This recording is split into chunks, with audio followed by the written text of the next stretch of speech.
This house could sell for a lot right now. If you don't sell it, you're going to lose out. Let's sell the house and split the money in half. I couldn't help but blurt out, "What?" at Sophia's excited proposal. I noticed Sophia's face cloud over, but I stood my ground. This house is mine, and I have no intention of selling it, I declared. That's when Sophia started relentlessly harassing me. My name is Michelle. I had no particular desire to get married and was happily living with my mom at our family home. I used to live alone, but moved back after my dad passed away and left my mom all by herself. I was worried about leaving my elderly mom alone, but more than anything, it was heartbreaking to see her so lonely without dad. My mom never pressured me to get married. "Whenever you find someone you love, that's good enough for me," she's always saying. I love my job and planned to dedicate my life to it, so marriage was low on my list of priorities. It was a big relief that mom was so understanding about my life choices. I have a brother named Cody. He's married to Sophia, which may be why mom never pressured me to marry. Then one day, mom went out for groceries and never came back. She left with a smile, only to collapse at the supermarket. By the time I rushed to the hospital after getting the call, mom was barely hanging on with no signs of consciousness. "Please be with her," the doctor could only say. Fighting back panic, I called Cody and Sophia to let them know mom was critically ill. But Cody said he couldn't leave work, and Sophia, who was just at her house nearby, said if Cody wasn't going, she wouldn't either. With mom in critical condition and no one else by her side, I couldn't hold back the tears. Mom had always been kind to both Cody and Sophia. I watched this happen from the sidelines day in and day out. As much as they irritated me, the pain of losing mom overshadowed everything else. "Mom, I'm right here with you." I gently held mom's unresponsive hand. To my surprise, she lightly gripped mine back. Could she still be alive? This flicker of hope was short-lived. Mom passed away. At the funeral, Cody took the role of the chief mourner. Though he cried having missed her passing, I couldn't forgive him for prioritizing work over mom when she was critically ill. And my resentment for Sophia, Cody's wife, intensified. She skipped the funeral saying she had to work. Sophia's job was just part-time at a checkout counter. She could have easily taken a leave for her mother-in-law's funeral, but she chose not to, which infuriated me. However, I knew mom wouldn't have wanted her death to cause friction between me, Cody, and Sophia. Biting back my anger, I attended the ceremony. As for the inheritance, with no will left, I decided to keep the house where I lived with mom. All of mom's hard-earned money went to Cody and Sophia, but I didn't mind. Mom's savings were more like her hobby, and I was content just preserving this house filled with memories. That was until even the house came under threat. A year after mom's passing, Cody and Sophia unexpectedly showed up. We barely kept in touch, mostly around memorial services. When I asked why the sudden visit, they requested to move in. Turns out, Sophia invested mom's inheritance in Forex and managed to accumulate a debt of $50,000. "We can't afford rent while repaying the debt," Cody pleaded. "I know it's a lot to ask, but can we live here? Otherwise, Sophia and I might end up homeless." Compared to Cody, who would practically beg me as if his life depended on it, Sophia, the root cause of our debt, simply said, "Pretty please?" Her expression was as if it was someone else's problem. I didn't like her attitude but couldn't abandon my own brother Cody. So I agreed. Initially, the cohabitation went smoothly. While Cody and I were at work, Sophia took care of household chores, saving us the time and effort, and for that, I was grateful. Sophia was also a good cook, which made meals something to look forward to. But Sophia continued her reckless spending habits. Before I knew it, she had brought home designer bags and started using the pricey lotions and moisturizers that even I had deemed too expensive. Every time Sophia spent a large sum of money, Cody would blow up, leading to a huge argument between them. And let me tell you, it was super awkward for me to be in the middle of all that. I couldn't help but wonder why Cody wouldn't divorce Sophia given these repetitive issues. Maybe there's something about marital bonds that I wouldn't understand since I'm not married. So I didn't say anything to Cody. Half grateful to Sophia and half exasperated, life went on until one day, the property value of our home skyrocketed. I started getting calls from all corners asking me to sell the house due to impending development. My answer? A hard no. I had no intention of parting with this house, which is filled with memories of my parents until the day I died. But Sophia's attitude took a 180. You know, we can get a good price for this house right now, right? We would be fools not to sell. We should split the money 50-50. I couldn't help but blurt out, what?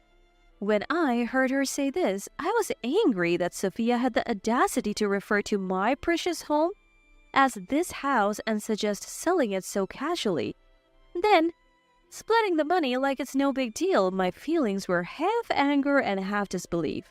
This house is in my name. I have no intention of giving it away to anyone, including you, Sophia.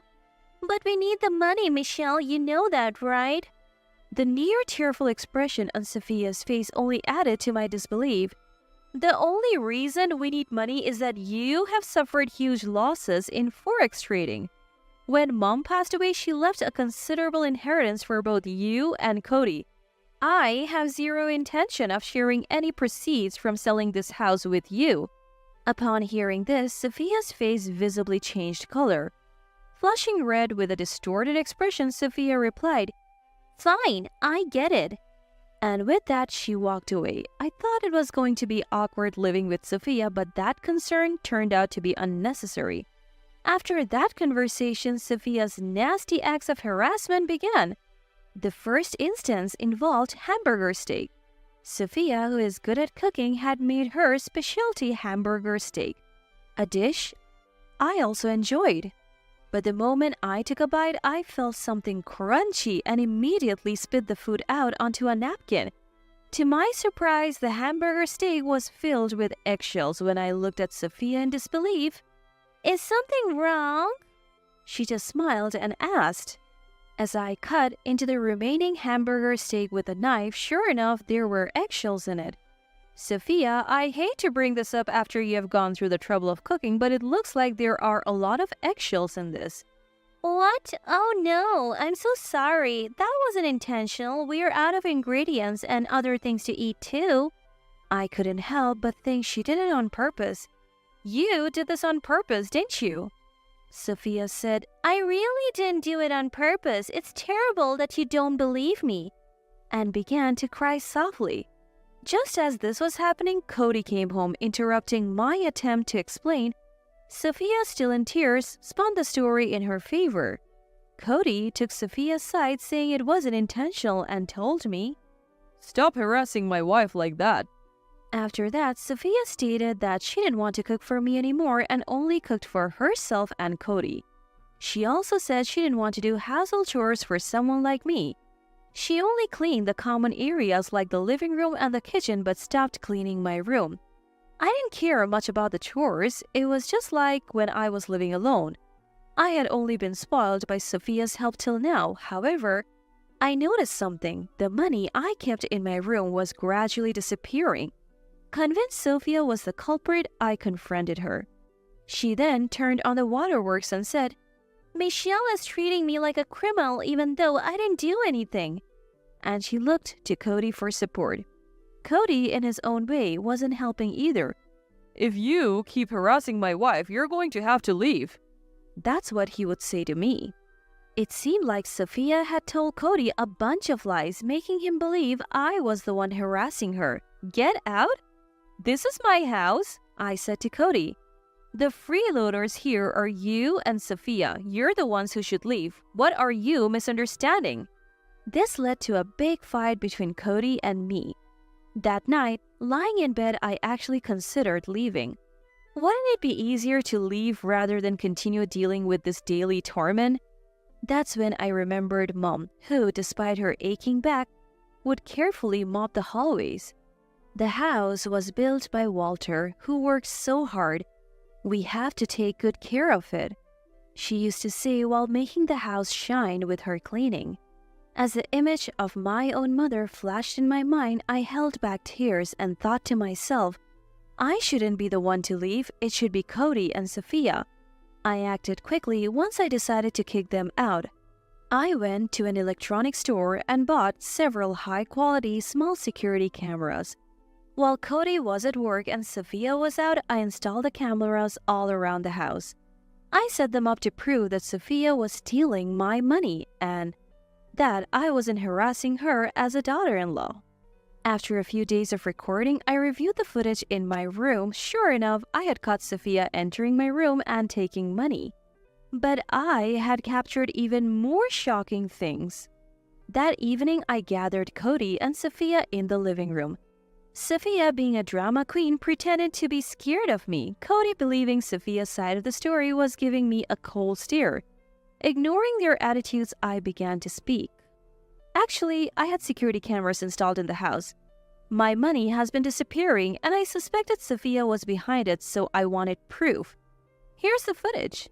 I then played the video on my laptop showing Sophia entering my room and taking the money. The moment Sophia heard the word camera, her face turned pale.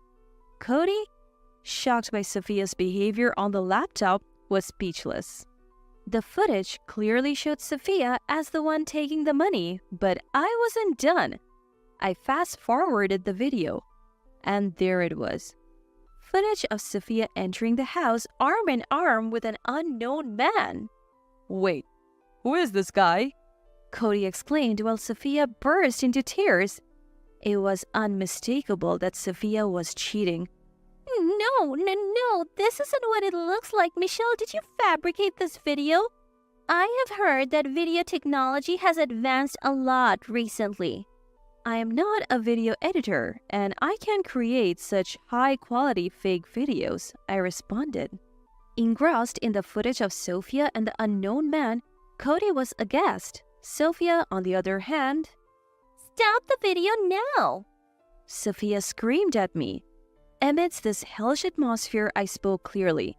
Please, deal with the infidelity between yourselves. As for living here, I would like you to move out. I can't live with someone who takes money without permission and uses it for cheating. With a straight face, I paused the video. I hand Cody the SD card with the recorded data. Be out in a month and kick Sophia out immediately, I tell him. Cody, now back to his senses, starts yelling at Sophia. Later, their loud arguments fills the house. Take your fight somewhere else, I say. Cody moves the scene to a diner. Busy calling in the man Sophia cheated with and her parents, Cody sets the stage for divorce. I hear Sophia will be solely responsible for repaying the debts, and she even gets a payout from the divorce settlement. Sophia is of course taken back by her parents that night. Her parents had seen the video where I was robbed of my money and they handed me some cash. I don't know if this is enough, but they say. I accept it as a sort of restitution.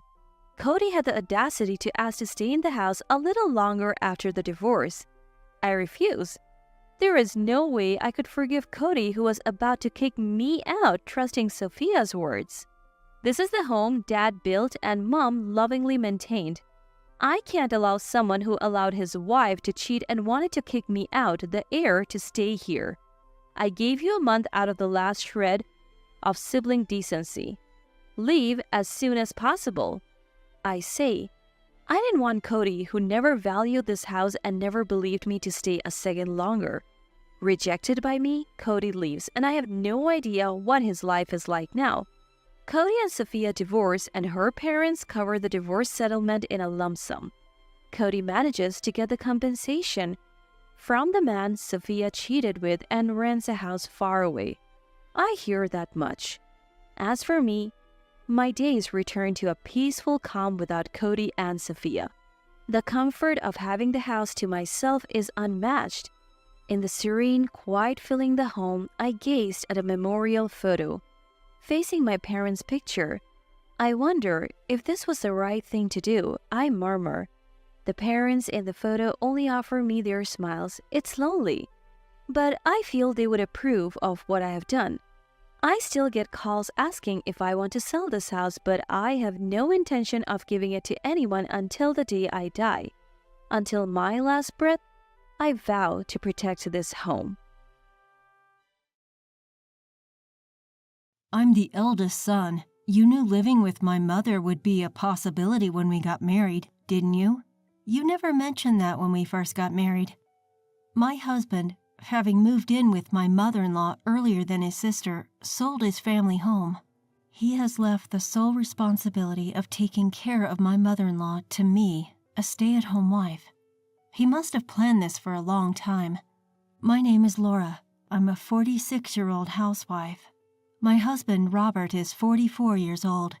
He works for a decent company, but he's a subsection manager who boasts about his Ivy League education. We have 2 sons. We are a family of 4, but following our eldest, our youngest son also graduated from college this summer and moved out. At such a moment, my husband suddenly started to act on his own. "We're going to take in my mom soon," he declared. I'm hearing this for the first time. I was shocked, as this was news to me. My mother-in-law lost her husband, my father-in-law, last year. Considering they were a couple who always did everything together, I had been worried about how shocked my mother-in-law must have been, but living together suddenly, anyone would be surprised. "You have plenty of time," he implied, since I am, after all, a stay-at-home wife. He instructed me to visit my mother-in-law every day and talk to her. I argued that if I went every day, it might exhaust my mother-in-law, but my husband's aim was to make me and my mother-in-law get along through frequent visits.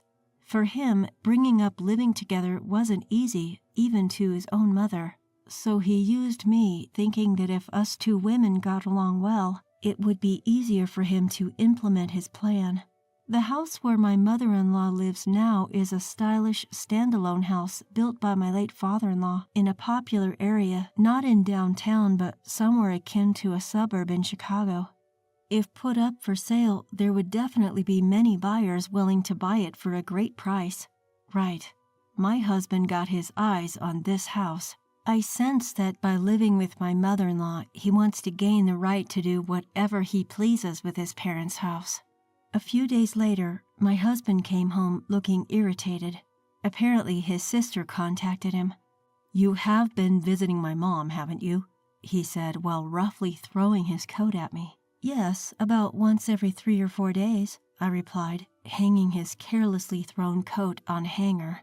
"My sister went to visit Mom today after a long time, and she said that from the kitchen to the bathroom, the entire house was a mess. You've been cleaning up over there, haven't you?" I was ticked off by his implication that I might be leisurely snacking and chilling out when visiting my mother-in-law's house. Of course I've been helping with the chores and shopping. I've even organized the fridge before leaving. My husband laughed scornfully and said, "Well, I guess this is the most I can expect from a housewife," and glanced around the living room. It hasn't been long since our youngest son just moved out, so he may be right that the room isn't totally clean. But it's not messy to the point that makes it hard to go about our usual days. My husband Robert has a nasty habit of nagging me about being a full-time housewife whenever he's in a bad mood. He always picks on the smallest things. If I stay silent, he assumes he's won the argument and cheerfully believes he's triumphed, which, of course, improves his mood. I often wonder if belittling his wife is really that satisfying for him. When he comes home from work tired, he'd demand, "Get my dinner out on the table already. Seriously, can't you do anything without me telling you?" That was Robert, always trying to assert his dominance. Then one day, I got a call from my sister-in-law. It seemed she had had a talk with Robert, and she told me. Robert insists that if he moves in with Mom, he should be able to sell the house and keep all the money to himself. Laura, are you planning to move in? If I had any hesitations about living with our mother-in-law, she offered to take her in instead. I told her, We just started discussing the possibility recently, to which she responded as if she had her own schemes in mind. So it's not confirmed yet then, and hung up. When I told Robert about this conversation, he became furious, barking, "Why did you reveal our plans without asking me?" I replied, saying, "This is about discussing our mother's future, isn't it? You make it sound like a property dispute." He gave me a scornful look and sneered. I really hate dealing with idiots who can't think straight. This is what our relationship dynamic really is like for the most part. He'd belittle me for being a housewife and a high school graduate, always trying to make me submit to him. I was drawn to his confidence and reliability when we got married, but the things I loved about him have morphed into the things I loathe about him. What's worse, he'd occasionally boast about marrying an older woman, for me being 2 years older than him. He mocked me for not having a college degree and pushed me into being a housewife, claiming no one would want to hire a high school graduate. Ever since our children moved out, I've been feeling more and more stressed about my interactions with Robert. To be honest, I've been feeling as though I've reached my limit with this marriage.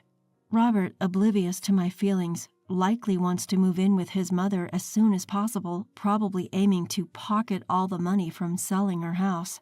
He doesn't seem to consider how his parents might feel about their home being sold or the memories they've built there. In the midst of these conflicting interests among family members, I encountered a shocking reality. It began with a call from my mother-in-law who had sprained her ankle. She said her room was in a mess and needed help cleaning it up. Although several days had passed since my sister-in-law had last visited, I figured that's what she was talking about the other day, so I responded lightly, "Sure, I'll come over." It didn't seem like she had informed Robert, but she assured me I didn't need to let him know either.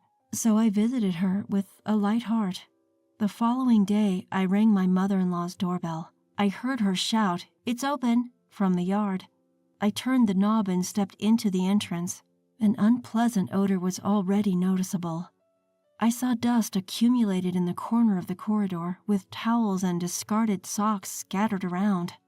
The stench grew stronger as I entered the living room, where I found a stack of cushions piled on the sofa. My mother-in-law? Did she go somewhere? I murmured. Then I heard, "I'm here," so I followed where the voice was coming from. There, I found my mother-in-law buried in a stack of cushions on the couch, which seemed to be adjusted for comfort. The cushions were piled up so high that I hadn't noticed she was there. Excuse me, Mom? Are you all right?"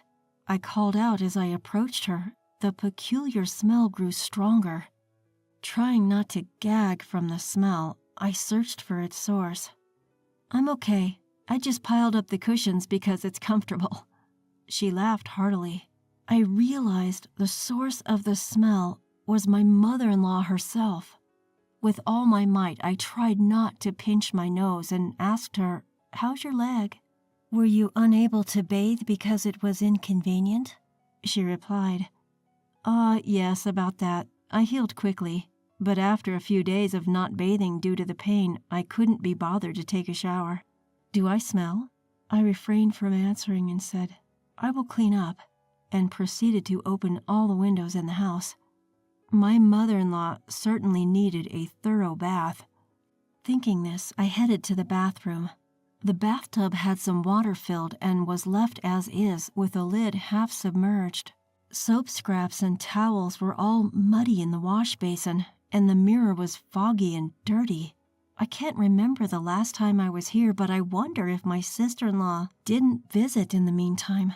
I was puzzled how this could be neglected for so long, but for now I cleaned the bathroom, filled up the tub with fresh water, added lemon bath salts for fragrance, and told my mother-in-law, "I've just cleaned the bathroom and prepared a bath for you. Please, take a bath first. Meanwhile, I'll air these out," I said, pointing at the cushions my mother-in-law was buried in. The kitchen was in an appalling state, but the rest of the rooms were not that bad, with only a few layers of accumulated dust. The kitchen was filthy. It looked as though roaches might be lurking around, but I braced myself and cleaned it until it was spotless.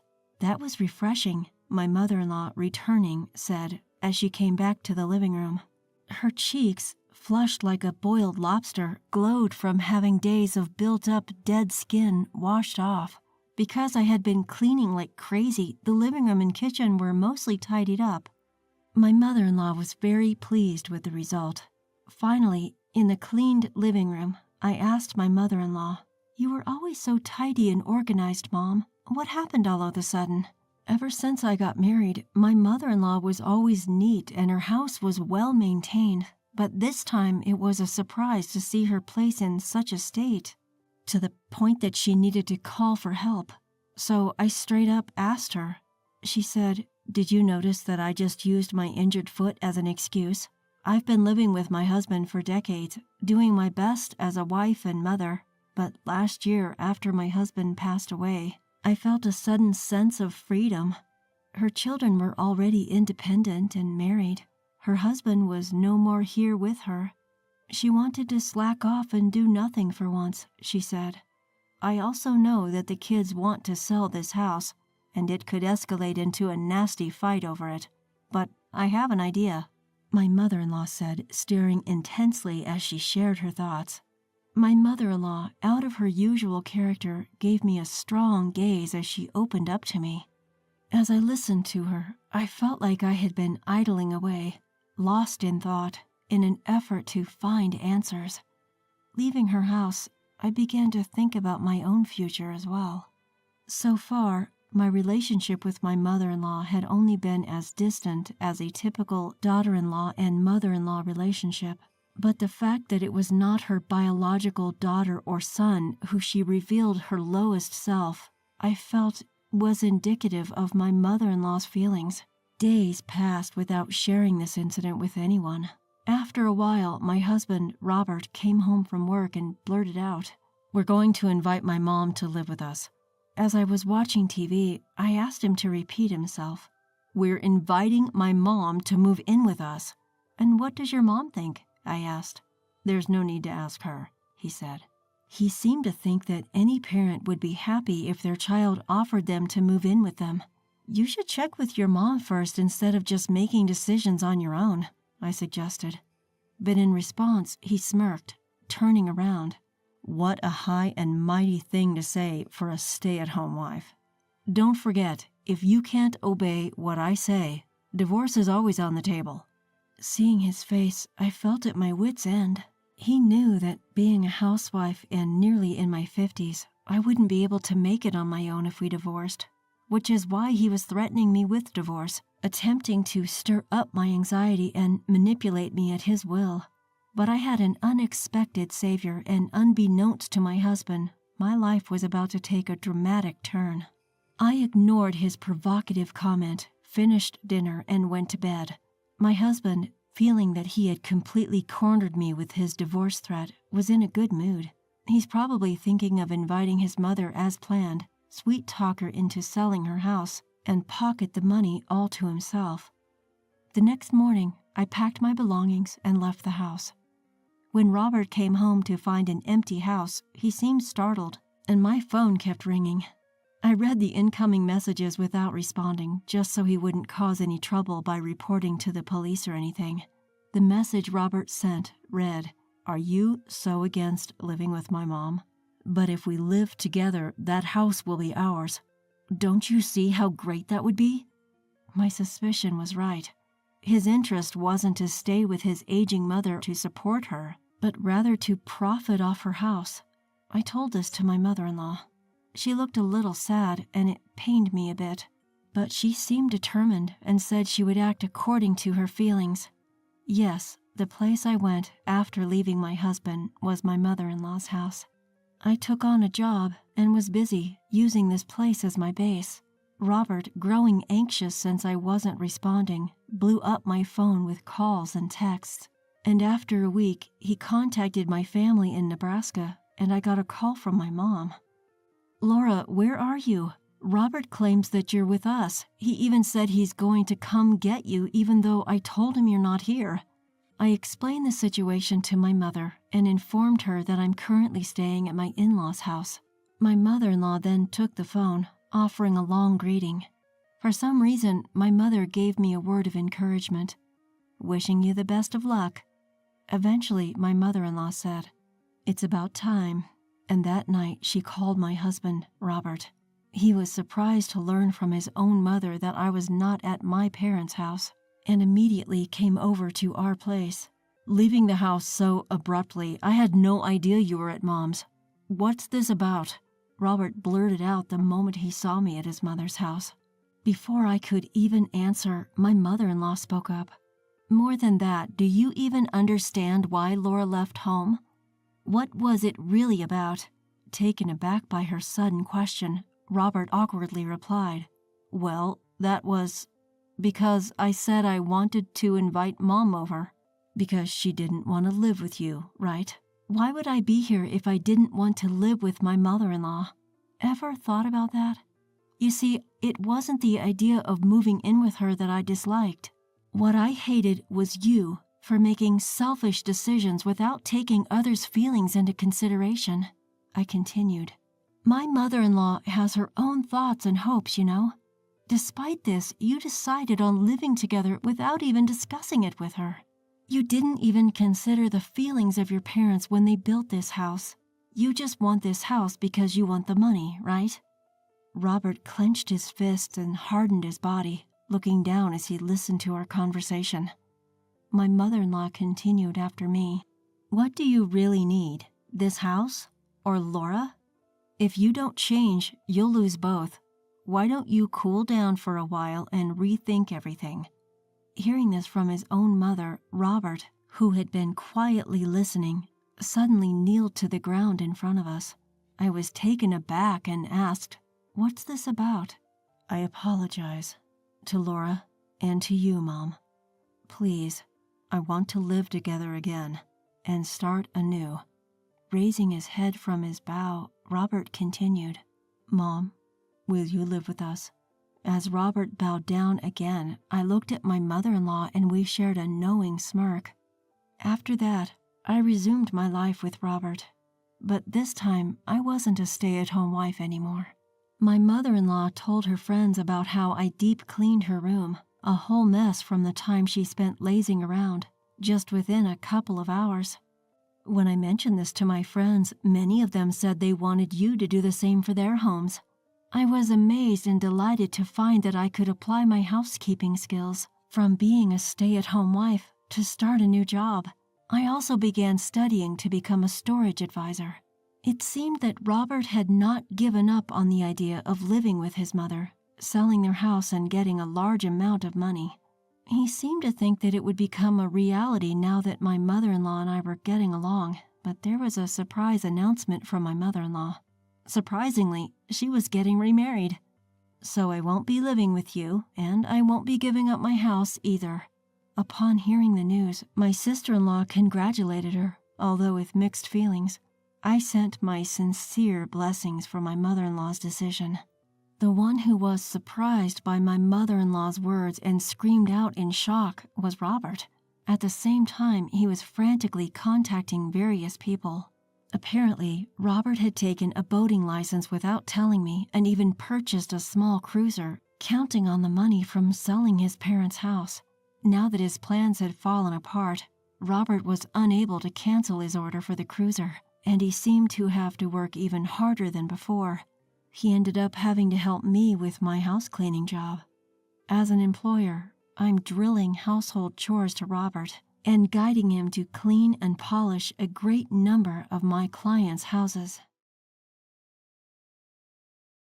I was always a low-key person, but I decided to go all out with my makeup for my high school reunion.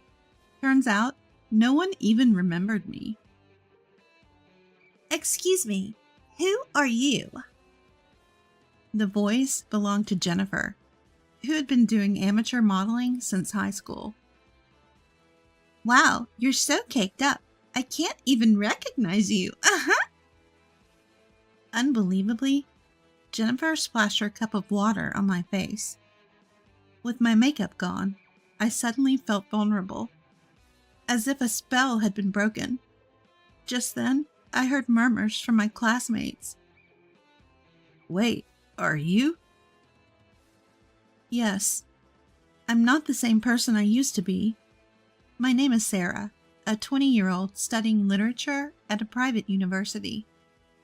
While many college girls are into fashion, I've never been interested. I'm still that low-key person. People say you get into fashion in college, but that's never been me. Even in college, I look the same as I did in high school. I only tuck my hair behind my ears when eating. Otherwise, my face is mostly hidden, and that's fine by me. Being inconspicuous, almost like air, suits me just fine. I've loved reading since I was a kid.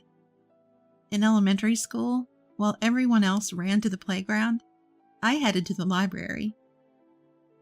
I can't remember if I loved books first or if I went to the library to fill a lonely void, but I definitely love reading. Inside books, there's a world that I don't know about. Books add color to my otherwise monotonous life. Reading was my only hobby, especially since I wasn't good at sports or socializing. In high school, reading wasn't enough, so I started writing novels. I would hide behind my long hair and secretly observe people for story ideas. In my world, exciting things are always happening, things I'll never experience. Just like reading books, observing the real world was fascinating.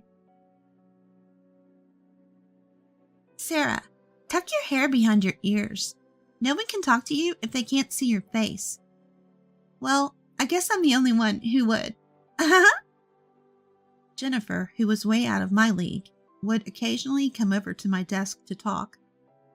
She was an amateur model known as the rich high schooler. I never understood why Jennifer picked on me. But she wasn't bullying me, just teasing.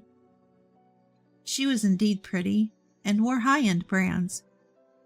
But she never became material for my novels, so I ignored her. My hobby of writing novels, which started in high school, continues to this day, and I even post my works online. One day after college, I dashed off to a publishing house in Boston. The scenery from this unusual train ride seemed more vivid than usual. Oh man, I'm so nervous. For the past week, my heart has been racing, and it's all I can do to keep my composure. My heart is pounding, and it's reaching its peak now. Next, please. Nice to meet you. I've been a fan of Miss Williams since middle school. I poured my feelings into those words, probably speaking more openly than I ever had before. By the way, Miss Williams is the author Emily Williams, whom I adore. Today, her new book launch event is happening at this publishing house. You have a way with words, dear. Thank you for loving my work so much. Keep challenging yourself to broaden your horizons, Miss Williams said, signing her new book for me. As I walked away, still on cloud nine, a man near the entrance of the publishing house stopped me. Little did I know that this encounter would change my life. He gave me a special makeup set, and strangely enough, it sparked an interest in makeup, something I had never cared about. From then on, I started waking up a little earlier to do my makeup before going to college. It's strange. When I put on makeup, my face naturally lifts, and my perspective broadens. I realized that the world, which I thought was always the same, actually changes from moment to moment. Makeup isn't just about looking good. It's more than that. One day, as I was feeling this newfound joy and curiosity, I found an invitation to my high school reunion in the mail. Ah, a reunion, huh? The old me would have sighed and debated whether to go. But now, I feel a slight urge to attend. Encouraged by Miss Williams' words to keep challenging yourself, I decided to go to the reunion. On the day, I opened the makeup set and saw various eyeshadows, lipsticks, and blushes I had never used. Should I go a bit more glamorous for the reunion? I chose some bold colors I usually wouldn't use. Before I knew it, I had applied heavy makeup like a stage actress. Well, no one will remember my face anyway, I thought, and headed to the reunion in a new dress I bought for the occasion. Technically, you need my agency's permission to take a photo with me, but I'll let it slide today. When I arrived, Jennifer was already the center of attention, tipsy and more flamboyant than ever. She had transitioned from amateur modeling to professional appearing in magazines, which I had seen a year ago. Impressive indeed. While I didn't necessarily want to be like Jennifer, I admired her for her boldly expressing herself. As for me, people who passed by barely nodded, clearly not remembering me. I guess that's to be expected. Why would they remember someone they never spoke to? Even though it was a predictable reaction, I felt a bit sad. Excuse me, who are you? Just then, Jennifer, who had noticed me standing at the entrance, came over with a cup of water. She looked closely at my face, chuckled, and then the next moment, something cold splashed on my face. Hey, what are you doing? In a flash, I didn't know what had happened, but Jennifer splashed water from her cup onto my face. The room fell silent. I can't even recognize you with all that overdone makeup. Jennifer's voice echoed through the room. Unfazed by the reactions around her, she showed me the empty cup and laughed. What just happened? So cold. What does my face look like now? I wiped my face with a handkerchief, only to find it smeared with makeup. So my makeup is ruined. Suddenly I felt vulnerable, as if a spell had been broken. Then voices from my classmates. Hey, haven't we seen her on TV? Wait, are you related to Tommy Haywood? Before I knew it, a crowd had gathered around me. Jennifer was even more surprised and lost for words. You see, I had recently made my TV debut. On my way back from Miss Williams' new book launch, a man approached me. It was Tommy Haywood, a world-renowned makeup artist. He had been in another room at the publishers doing an interview. In today's world, beauty interests both men and women, and Tommy Haywood's show boasts top ratings in the beauty genre. Even I, who knew little about beauty and makeup, had heard of him. When Tommy Haywood approached me near the entrance after the event, I was shocked. I'm borrowing her. With that, he grabbed my arm and led me to an empty conference room, not minding my surprise. Don't worry. I'll give you a makeover. Tommy Haywood sat me down, removed his glasses, and did my makeup in just a few minutes. Finally, he fixed my hair. Take a look. I was amazed when I looked into the hand mirror he handed me. Wow, I look beautiful. Even the people from the publishing house were surprised by my transformation. How about becoming my exclusive model? What? Exclusive model? I instinctively shook my head at the unfamiliar proposition. Why not? Meeting you here today is fate. I'm so proud of how beautiful you've become with my makeup. Let's inspire women around the world together. I was indeed grateful for the incredible makeover, and happy to have met someone so famous. But I don't want to stand out. I've lived my life avoiding attention, and I'm comfortable that way. Hearing my words, Tommy Haywood slowly shook his head. You should believe in your potential, and have the courage to step into the wider world. Think about it. With that, Tommy Haywood gifted me his contact information and a custom makeup set. That's the makeup set I'm using now. For days after, Tommy Haywood's words stuck in my mind. Not just him. Ms. Williams had said something similar. Broaden your horizons. Take on new challenges. Let's give it a try. I made up my mind and called Tommy Haywood. From then on, I left everything to him. One thing led to another, and I became a regular model on Tommy Haywood's show. On the show, I revealed my bare face and underwent an incredible transformation thanks to his magic touch. It seems someone here had seen that episode. Oh, it's Sarah. Sarah, you're Tommy Haywood's exclusive model. That's amazing. Tell us the story. My classmates started talking to me one after another. I have a better modeling career than you. Just then, Jennifer's voice, full of resentment, echoed through the room. She was glaring at us from outside the circle of people.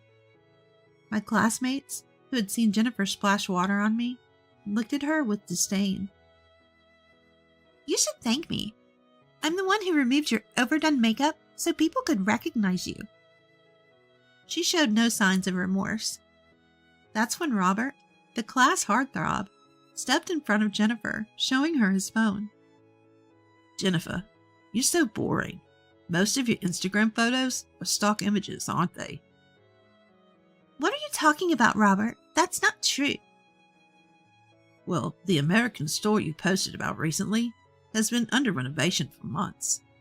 And someone saw you in Boston just a few hours before you claimed to be in Paris. Robert continued to press a flustered Jennifer.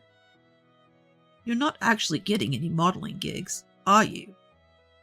That's mean. Jennifer, visibly shaken, couldn't bear the cold stares from her classmates and stormed out of the room. Lies catch up to you, don't they? One classmate muttered. I later heard that many classmates had been following Jennifer's Instagram and were growing tired of her fake posts. Sarah, you dropped this earlier. Robert handed me Ms. Williams' book, which had fallen out of my bag when Jennifer splashed water on me. Thank you. After that, I talked more with classmates than I had in all 3 years of high school. Talking to people around me wasn't as hard as I thought. Everyone has their own thoughts, their own way of living, and their own uncertainties.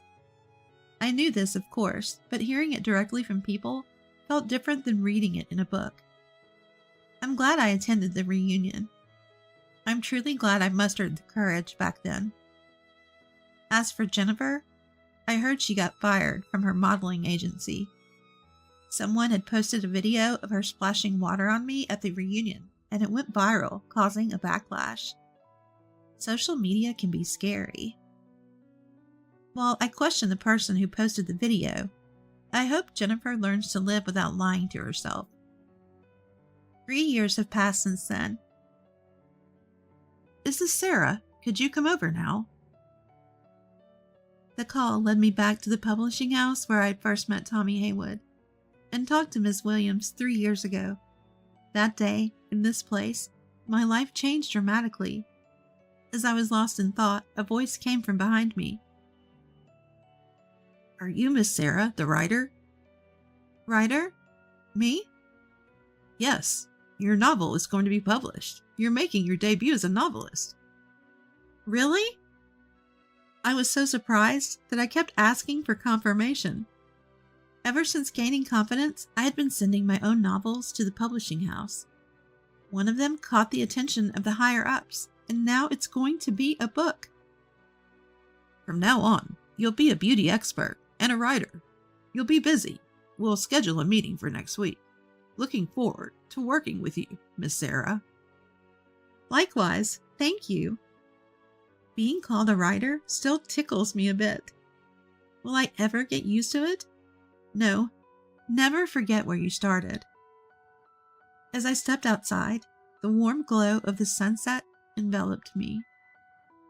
The building housing the publishing company was also bathed in the colors of the setting sun.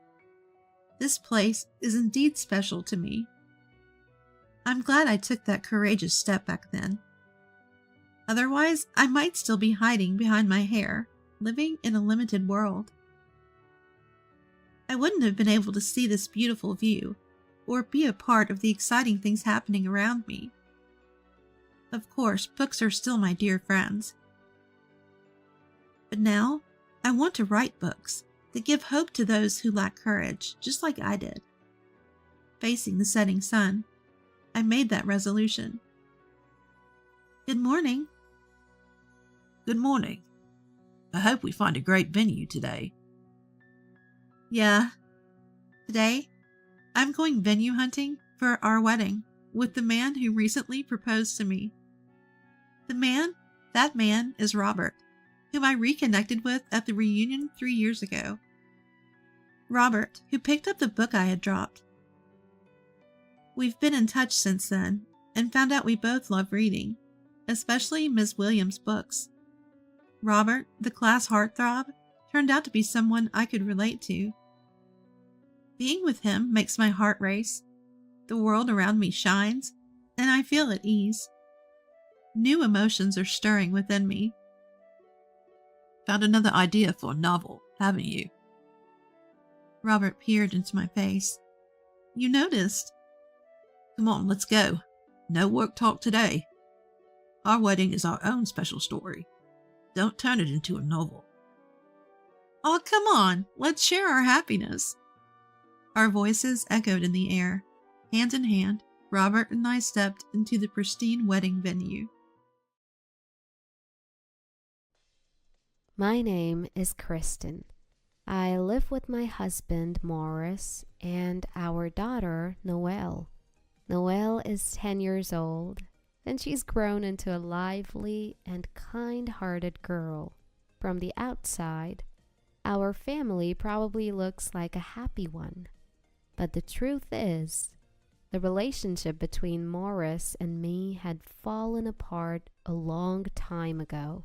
I met Morris at work. When we were dating, Morris was a very kind person, slender, handsome, and charming. He cared for me so much that when he proposed, I was overjoyed to the point of tears. I thought we could live happily ever after as a married couple. I realized I was wrong a few months after our wedding.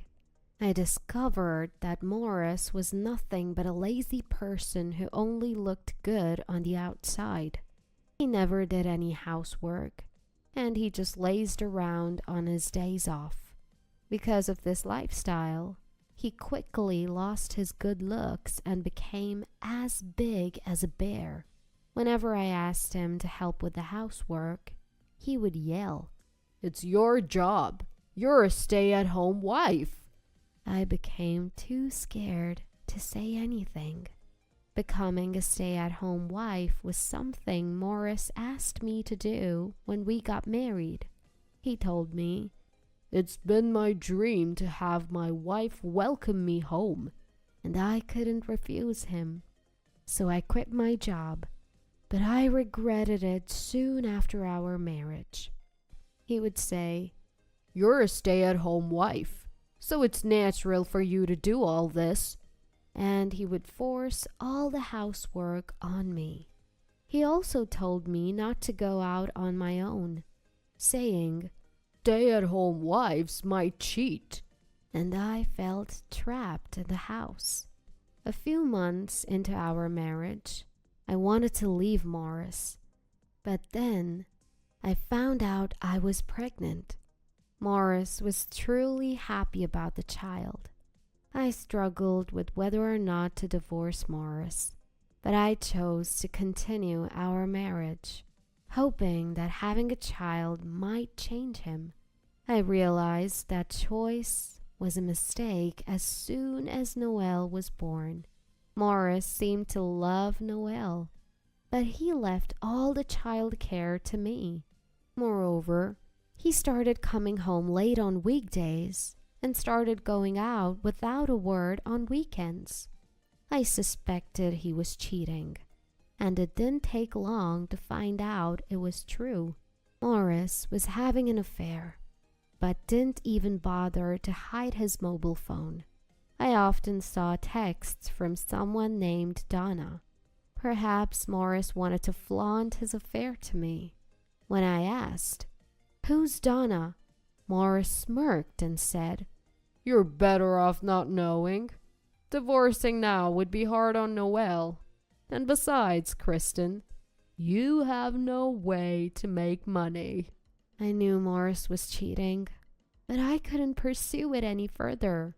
Exhausted from daily housework and childcare, I began to feel worthless. I felt so worthless that I even thought it was natural for Morris to cheat on me. I was very depressed at that time. I also hesitated to take Noelle's father away from her, as Morris said, and above all, I had no qualifications or skills. I was hired by the company I worked for before marriage thanks to being a fresh graduate. But I felt that finding a new job after not working for a while would be difficult. When Noelle got a little older, I asked Morris if I could work part-time. I wanted to divorce Morris, and I wanted to gain the ability to earn money on my own. But Morris was furious at this suggestion. "You're planning to cheat on me if you go out. I won't let Kristen go out at all.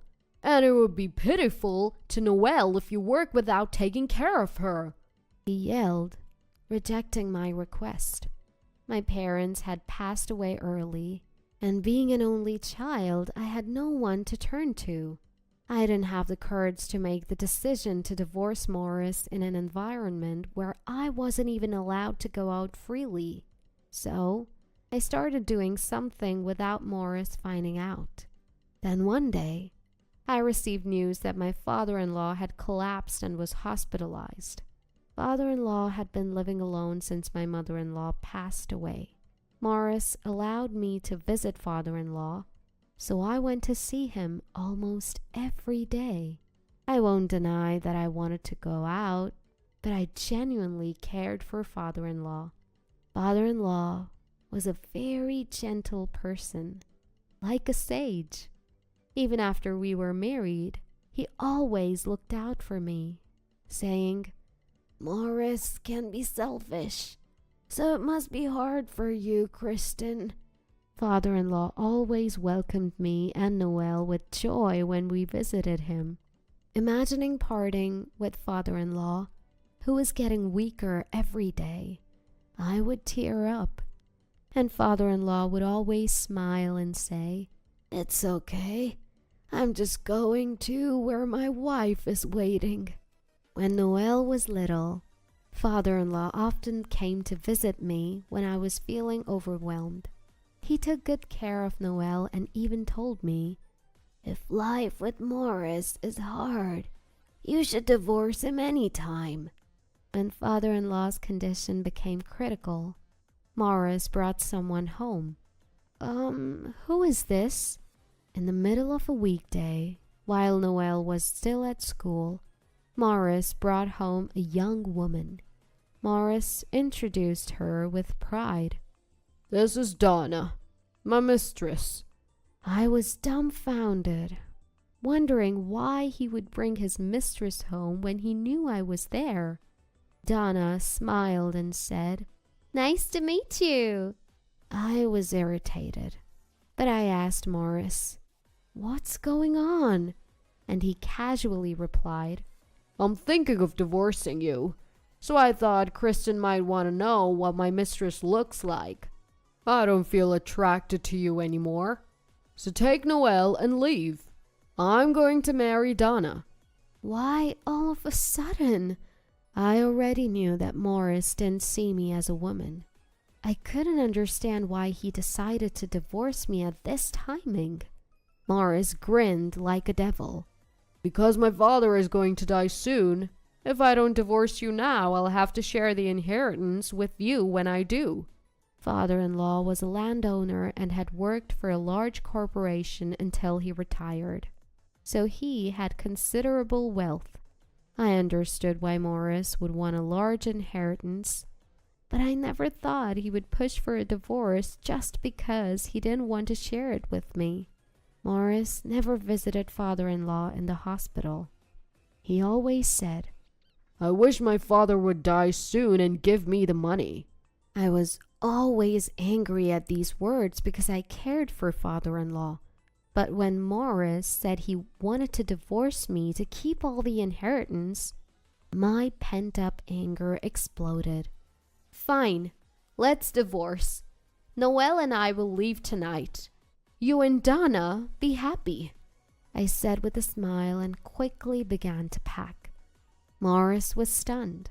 Finally, he asked anxiously, Are you really okay with divorcing?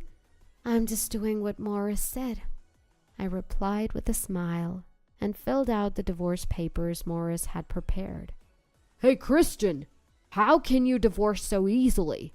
You don't have any qualifications and you can't work. Morris was clearly flustered by my calm demeanor. He must have thought I would cry and beg him. Looking at the confused Morris, I laughed and said, I'm earning enough. I've been writing essay comics. I've been published and received a lot of royalties. Morris said, What? Looking puzzled. So I handed him and Donna one of my essay comics. The comic detailed all the various things my husband had done. The something I had started doing without Morris finding out was uploading these comics to social media. I had always loved drawing and thought I could make a living with my illustration skills. Reading the essay comic, Morris began to tremble and shouted, What is this? You're the worst for drawing me without permission. I think I'm better than someone who wants to divorce to monopolize their parents' inheritance, I replied firmly. Morris opened his mouth to say something else, but Donna spoke first. Is this true? Reading the essay comic, Donna's face turned pale. I smiled broadly and nodded. Yes. Morris is the kind of person who locks his wife in the house and doesn't let her out. He barely gives enough for living expenses, and he tells me to pay for our child's hospital bills from that. When I run out and ask for more, he yells at me for wasting money. As I explained the page Donna was reading, confirming that the essay comic was true, Donna said, Wait, let me think about the marriage, and left the house. Morris tripped and fell as he stood up, shouting, Donna, wait for me! He hit his head and groaned in pain. His reaction was so funny that I couldn't help but laugh. Morris turned bright red and yelled, It's all your fault! Before running after Donna. In his haste, he left the divorce papers behind, so I decided to submit them myself. I explained the situation to Noelle when she came home, and we left. Noelle understood that we were divorcing and that she wouldn't see Morris anymore, but she was more worried about not seeing father-in-law. Can't we visit Grandpa anymore?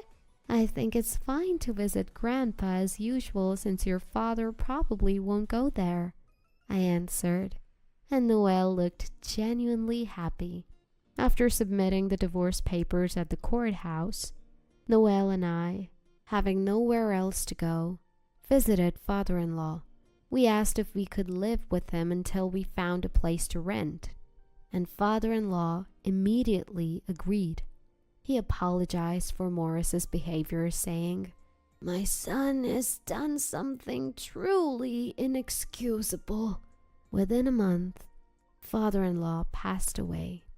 Noelle and I were grieving, but Morris's constant anger towards me was a real nuisance. Apparently, Donna had left him because of the essay comic, and he was angry, saying, It's your fault. But he also bragged, Now all of my father's inheritance is mine. I was disgusted with myself for ever marrying such a person. A few days after father-in-law's death, Morris called me at lunchtime.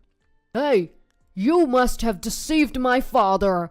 I had no idea what he was talking about and asked, "What do you mean?" My father gave away all his inheritance, and he left a will saying that the only thing he kept, the house, goes to Kristen. I was shocked by father-in-law's will, and Morris yelled, "Come here now!" When I rushed to the house, I found Morris and a lawyer in the messy home, left untidy since there was no one to clean.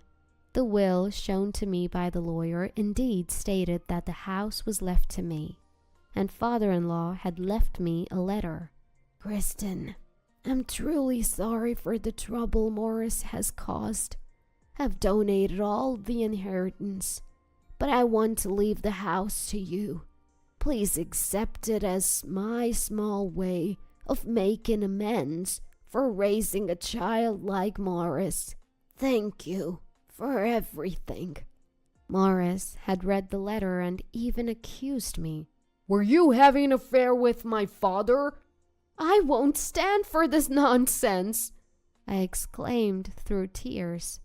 "Father-in-law has been worried about you all this time, and yet you never visited him once, only wanting his inheritance. You're a despicable person." Perhaps surprised by my tearful outburst, Morris stood dumbfounded beside me, while the lawyer explained the procedure for receiving the inheritance. Morris muttered, "But it's my house." But the lawyer told him, legally this house belongs to Kristen, and he was left speechless. Noelle and I had planned to find a rental and move, but we decided to live in the house that father-in-law had left us. Life with Noelle was peaceful, and she seemed happy. I had endured the marriage for Noelle's sake, but I regretted not divorcing sooner. As for Morris, he was later arrested. He had broken up with Donna, but then became a stalker. He followed Donna, begging her to marry him, and he even broke into her house. This led to legal trouble, and he was forced to resign from his job. Morris lost his job and Donna due to a restraining order. He managed to rent a small apartment room after selling the house we had lived in, but he struggled to find work. The reason I knew this was because Morris had broken into the house I had inherited. Living a poor life in his apartment, Morris broke a window to enter crying. "Help me, Kristen!" I immediately turned him over to the police. It seems that Morris, who is on probation, will now face actual imprisonment. I hope he can correct his twisted personality while paying for his crimes. As for me, I turned this divorce drama with my husband into a comic, and it's going to be published again. Sales are good, and it's already going into a second printing. I've started receiving requests from clients who want me to do illustrations and comics. Thinking that I was able to acquire a skill to support Noelle without Morris knowing makes me proud of myself back then. If you can't even clean properly, maybe you should just have an abortion. I mean, it doesn't bother me either way. How could you say such a thing? Unforgivable, just too far. My name is Alicia. I'm in my late 30s and I'm a company worker. I've been married to my husband Kevin for 5 years now. We don't have any kids yet. When we were getting married, Kevin said, "We're not getting any younger and we both want kids, so I'd like you to stay at home and quit your job." But I just couldn't give up my current job, so we've both been working. Now Kevin understands how I feel and we're living harmoniously, sharing household chores. Even the notion of moving in with my in-laws was brought up once. My mother-in-law used to be a teacher.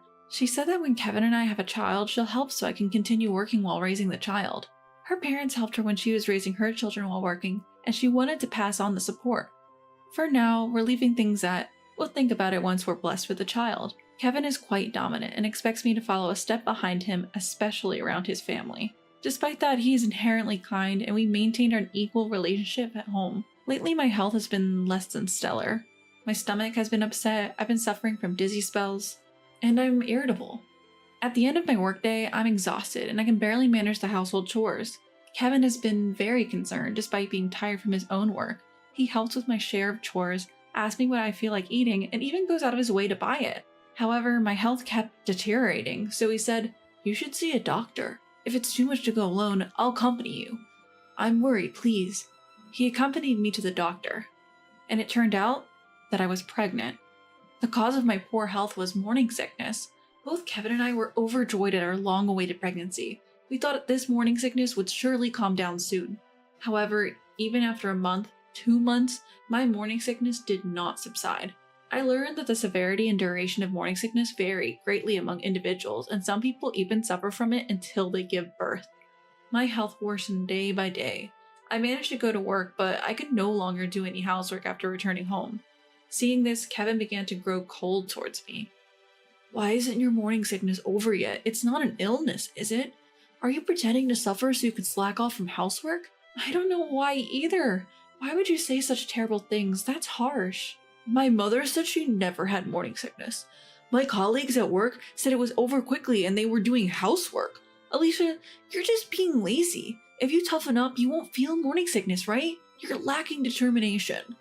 I wanted to argue back at Kevin, who compared me with his mother and others, accusing me of slacking off, but I didn't have the energy to do so at the time. I was coming home from work barely managing the household chores, while feeling dizzy and sometimes vomiting in the toilet. Kevin would finish his share of the chores, then he'd lie on the sofa, watching TV and laughing while I was desperately trying to do the housework. Even when I asked for a little help, he would say, "At least take responsibility for your own work. Morning sickness isn't an illness. If you pull yourself together, you can handle it. It's only hard because you think it is. If you're like this with morning sickness, how will you manage childcare?" And wouldn't help me. After a while, Kevin fell asleep on the sofa and his smartphone slipped from his hand. The screen showed a message asking, "Has Alicia's slacking off habit been cured?" I was furious. Using Kevin's finger while he was sleeping, I unlocked the fingerprinted protected phone and I found numerous emails from my mother-in-law in the mailbox. "Has Alicia's slacking off habit been cured? She's just using morning sickness as an excuse to slack off. She's planning to slack off in her work and housework. You have to hit her hard." "I see. I'll tell her. I've never had morning sickness at all. As long as you're careful, you'll be fine." "I see. I'll tell Alicia too." Morning sickness is nothing compared to childcare, which is 100 times harder. I'm worried about what will happen after the baby is born if she's like this now. That's troublesome. They also talked about how I was too old and questioned whether a healthy child could be born. They even suggested Kevin should remarry a younger woman who would not suffer from morning sickness and would bear a healthy child. "You don't have such a partner in mind, do you?"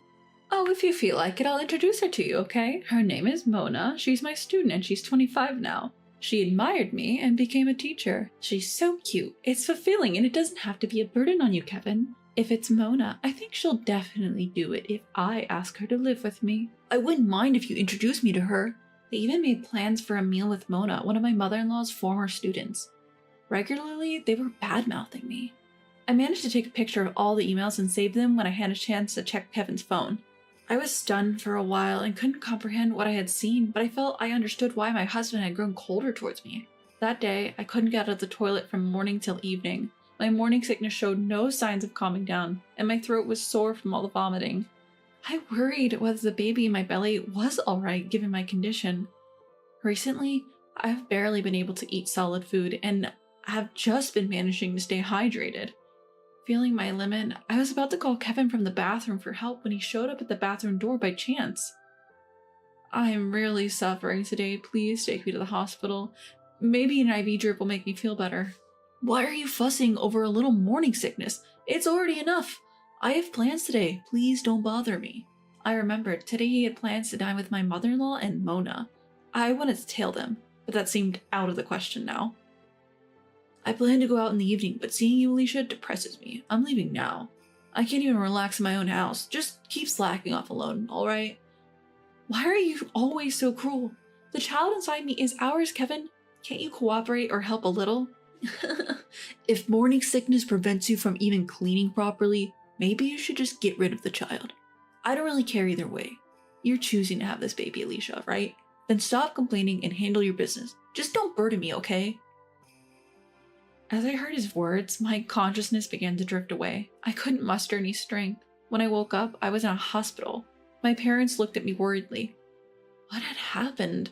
Apparently, when I was trying to call Kevin from the bathroom using my phone, I accidentally dialed home. My father answered the phone and overheard Kevin's harsh words. My parents rushed to our place immediately and found me collapsed alone in the bathroom. Kevin had left me unconscious and gone out. My parents quickly called an ambulance and I was taken to the hospital. Fortunately, both I and the baby were okay, but I was advised to stay in the hospital for a night just to be sure. My parents tried to reach Kevin, but he was unresponsive. He had read the messages but didn't reply. He didn't show up at the hospital that day. I told my parents everything, sobbing. I showed them all the photos from Kevin's phone. My father, deep in thought, said, "We need to talk with Kevin and his parents." The next morning, when I was about to be discharged, Kevin finally showed up in my hospital room. Kevin, grinning, said, "Seriously? What are you being hospitalized for? You just stayed one night, right? See, I told you your morning sickness isn't a big deal. Let's go home now." Kevin, wait a moment. The doctor told me something earlier. I got a medical certificate that recommends rest due to my condition. I've already contacted my workplace to take leave starting tomorrow.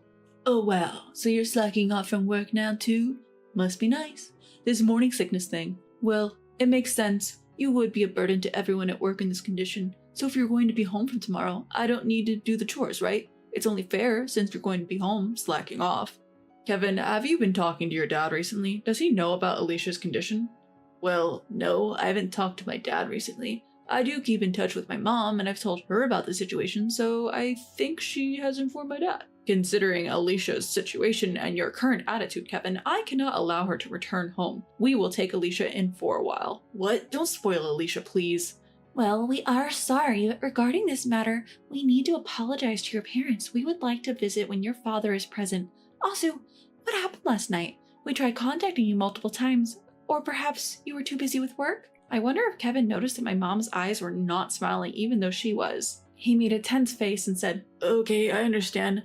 I'll make arrangements. Last night I was working. I've been busy recently. Excuse me." And he left the room. Then the doctor came for the final check before discharging me. After finishing the examination, the doctor explained how I should take care of myself from tomorrow onwards. He then addressed Kevin. "You're Alicia's husband, right? Alicia is going through a tough time right now, so please take care of her. Try to do the chores so that she can rest her body." To which Kevin replied, "Doctor, what are you talking about? It's just morning sickness." Well, I understand from your position you have to say that to avoid complaints, right? Don't worry, I'll make sure Alicia does what she needs to do. When we have a family meeting, my parents will surely reprimand her too. Now, if you'll excuse me. And he left. The doctor, puzzled, offered, "He seems to misunderstand something. Should I explain it to him more thoroughly?" My mother responded with a smile. "No, it's all right. We'll handle this on our end. I'm sorry for the unpleasant scene you had to witness." My parents seemed lost in quiet contemplation. A month passed and my health finally began to stabilize. The time had come to go to Kevin's family home and resolve things once and for all. That said, I hadn't been in touch with Kevin much in the months since I had returned home, and I had no idea how far things had progressed with Mona. I had no clue where the discussion would lead. I'm sorry for the inconvenience caused by my extended stay at my parents' home due to morning sickness. It's not a bother at all. Are you feeling better now? Be careful not to push yourself too hard. While my father-in-law expressed concern for my health, Kevin and my mother-in-law gave me condescending smirks. Thank you. In fact, Kevin mentioned that Alicia's morning sickness was an act of indulgence, which is distressing for us as her parents. Morning sickness as an indulgence? Kevin, did you say that? Well, isn't that right, Mom? No, it just seems to be lasting too long. You're better now, aren't you, Alicia? That's good. My mother-in-law hastily tried to end the conversation. No, we need to clarify this, mother-in-law. You are worried that Alicia, being older, might not be able to give birth to a healthy child. You plan to arrange a remarriage between your young former student and Kevin? How far have the discussions with this young, Miss Mona, was it, progressed? What is this all about? Has my wife really said such a disrespectful thing? No, it's not like that. It was a joke, a joke. A joke? Mom, what do you mean? We've already had a meal with Mona, and I really like her. After this, we will divorce Alicia for failing to do housework and claim alimony. Then I will marry Mona, right? At Kevin's words, everyone fell silent. An uneasy silence filled the air. My mother-in-law turned pale, and my father-in-law was red in the face. It seems there has been some outrageous discussions happening without my knowledge. For today, please go home. I will have a proper conversation with these two. I apologize for the situation. Once again, I ended up returning to my parents' house. I felt like I might never return to that house again. A few days later, I learned a surprising fact from my father. Kevin had received disciplinary action from his company. The reason was maternity harassment. He had committed maternity harassment against a woman in his department. It's evidence that you're slacking off if you get sick just because you're pregnant. Work is not your place to relax. If you don't want to work, then go home. He would assign heavy lifting tasks to visibly pregnant women. Can't you even do this? You're just a burden on the company. You should just quit already. You're a nuisance to everyone. Apparently, it was awful. There were several victims, and they seemed to have reported him to the company's compliance department. My father, who has connections with Kevin's company, apparently got the information. Kevin said, "But Mom taught me that. I just said what Mom said. What's wrong with that? I think the same way in my heart, but in public I pretend to be kind to pregnant women and worry about them if they're not feeling well. Don't you understand that?" Then you knew that even if you thought so, you shouldn't say it out loud to Alicia, right? Why did you say such a thing to Kevin? Why did you do something that would lead to their divorce? Kevin seemed to understand nothing, so I thought I could guide him to divorce. I thought Mona, being young, would listen to me. She admires me after all, and I'm sure she'll agree to live with us. Alicia is just too headstrong, and I don't prefer. It seemed my mother-in-law had arranged everything behind the scenes. My father-in-law didn't know anything, and Kevin was just a pawn in her game. Afterwards, I was incessantly contacted by Kevin. "I was deceived by Mom. I was just misunderstood. I didn't know anything. Please forgive me. I will treasure you and our baby from now on." "Oh, just the other day you were telling me to get rid of this baby, weren't you? It's too late to start caring now. We're getting a divorce. Please live happily with Mona." We had this back and forth many times. Kevin's words, "just get rid of it," that I had heard while I was fainting, deeply wounded my heart. It was something I simply couldn't forgive. On the other hand, I learned that Mona was not aware of Kevin's marital status and had only agreed to have dinner with him because my mother-in-law suggested it, assuring her it would avoid complications at work. Apparently, she didn't become a teacher because she admired my mother-in-law, nor did she hold any particular affection for her. When she found out about my mother-in-law's manipulation, she was genuinely shocked and looked down on her. She had just been unwittingly dragged into all of this. I was worried that getting a divorce would be difficult, but my father-in-law stepped in. He scolded and persuaded both Kevin and my mother-in-law, and we were able to finalize the divorce. "I deeply regret that Kevin hurt you in such a difficult time of pregnancy. As a father, I feel extremely guilty. I am also sorry for my wife's actions and for not having monitored her properly, which caused a great deal of discomfort." He apologized from his heart. He paid for Kevin's alimony and child support in a lump sum, and apparently planned to make Kevin repay him in installments. I was able to smoothly finalize the divorce thanks to you, father-in-law. Please come visit us when the baby is born. "I'd love to, but hold off for now. I need to straighten out Kevin and my wife and keep a close watch on them. Besides, if they found out I was secretly meeting you, they might go off the rails again. I don't want to expose you or my grandchild to any more danger." Kevin resigned from his job, which he had been disciplined at. He said it was too hard to stay at the company. He tried to find another job, but seemed to be having a hard time sticking to one. He's living with his mother under his father's watchful eye, and it seems he's having a rough time. Rumors about Mona's situation spread in my mother-in-law's workplace, and it seems everyone is giving her strange looks. The teaching world is a rapid turnover of school reassignments every 3 to 8 years, which apparently makes it easier for rumors to spread. Even without this rumor, my mother-in-law is already a dubious person, so people around her were likely thinking she might do something like this. I wonder if she was shocked to find out that Mona, whom she thought admired her, actually disliked her. Lately, she seems to have become very quiet at work. After safely giving birth to a girl, as expected, Kevin pleaded, "Please let me see my daughter. I have a right since I'm paying child support." I responded formally. Child support payments and visitation rights are separate legal obligations and not exchangeable. We decided during the divorce that you would pay child support and we would not have visitation. Therefore, I declined your request for a visit. After that, he stopped contacting me. However, sometimes I wonder if it was right to deprive my child of her father based on my feelings. After all, it was my mother-in-law who was the real mastermind, and Kevin was merely brainwashed. When I confessed this story to my mother, she said, "Indeed, Kevin is a kind person, but I wonder, who is he the kindest to? If he's kindest to you and his daughter, it might be okay to let him see her. What do you think?" Indeed, Kevin is kind, but he's the kindest to himself. Or rather, he's only kind to himself. That's why when I was sick and became a burden to his life, he was filled with negative feelings towards me and ended up going along with my mother-in-law's plan. I can't trust the person who pushed me away when I was weak and needed help. I might ask my daughter if she wants to meet him when she's old enough to have her own opinions, but until then, I don't plan to let her see him. My world completely changed after my daughter was born. Parenting is really fun, but it's also very challenging. I plan to take maternity leave for a while to focus on parenting, and then return to work after leaving my daughter at daycare. I decided to live at my parents' house during my maternity leave. I'm considering finding an apartment near my parents' house where I can live with my daughter soon. Since then, I secretly contacted my father-in-law and asked him to visit us once without informing Kevin. Seeing him carefully and tenderly lift my daughter in his arms, I couldn't help but wish he could visit more often. He didn't take any photos of my daughter.